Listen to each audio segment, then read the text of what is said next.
Have you ever trusted something and found it had been protecting you the wrong way?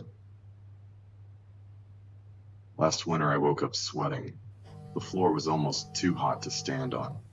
The control panel beside my bed was off. I thought it was broken. Later that morning, the building manager told everyone the boiler wasn't working.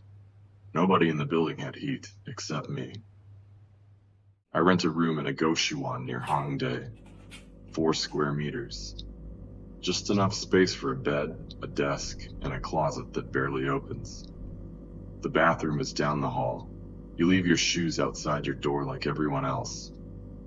The walls are thin enough that I hear my neighbor's kimchi refrigerator humming every night. I work in an office, nothing special. I owe enough money that moving isn't an option. Winter was coming, so I actually felt lucky. For one morning anyway. Warm floors are expensive. The manager kept apologizing. He said the basement boiler had failed. The boiler room ajushi wasn't answering his phone. People wrapped themselves in blankets in the hallway. Their breath was visible. Mine wasn't. My room stayed warm. I convinced myself there had to be an explanation. Old buildings leak heat. Maybe one pipe still worked. Maybe it ran under my room. That made sense.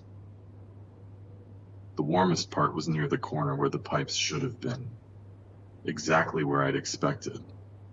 So I stopped worrying. Until the next night. I woke up sweating again. Hotter than before. The control panel was still off. I decided to stop sleeping on the floor.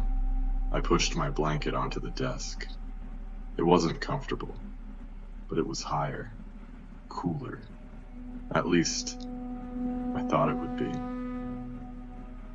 I woke up sweating. The desk was warm, not the floor. The desk. The next night I tried sleeping in the shared bathroom after everyone else was asleep. The hallway was freezing. The tiles were cold when I lay down. When I woke, they weren't. The warmth had followed me. Not the room. Me. That same evening I noticed something hanging in the closet. A winter coat. Heavy. Still with the tags attached. Too warm for someone to forget. Too expensive to leave behind. I assumed the landlord had forgotten it. I hung it back up. After work, I bought a cup of tangkongjuk from the convenience store downstairs. I sat on the floor to eat. Halfway through, I started crying. Not because anything happened, just because I was tired. Debt does that sometimes.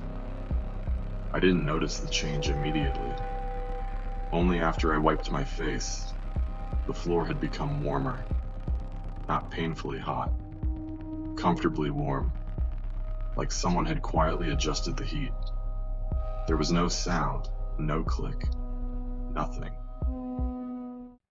The next morning I packed a bag. I decided to sleep somewhere else. Anywhere else. I opened my door. The hallway was cold enough to sting my face.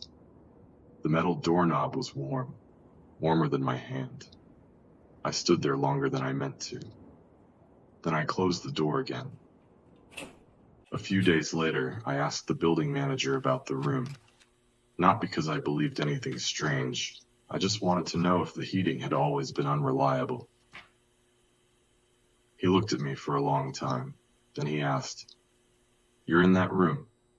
I nodded. He didn't say much after that. Only that the previous tenant had stayed through last winter, alone. Later, someone else filled in the rest. The tenant couldn't afford a space heater. The building delayed repairs. They'd bought a thick winter coat. Never wore it outside. It still had the tags. It wasn't enough. That's when everything changed. Not because I learned something new, because I finally understood what I'd already seen. The warmth never came when I was cold.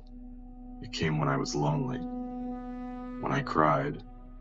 when I sat on the floor eating by myself, when I came home after pretending all day that everything was fine. It wasn't trying to keep a room warm. It was trying to keep a person alive. It just didn't know.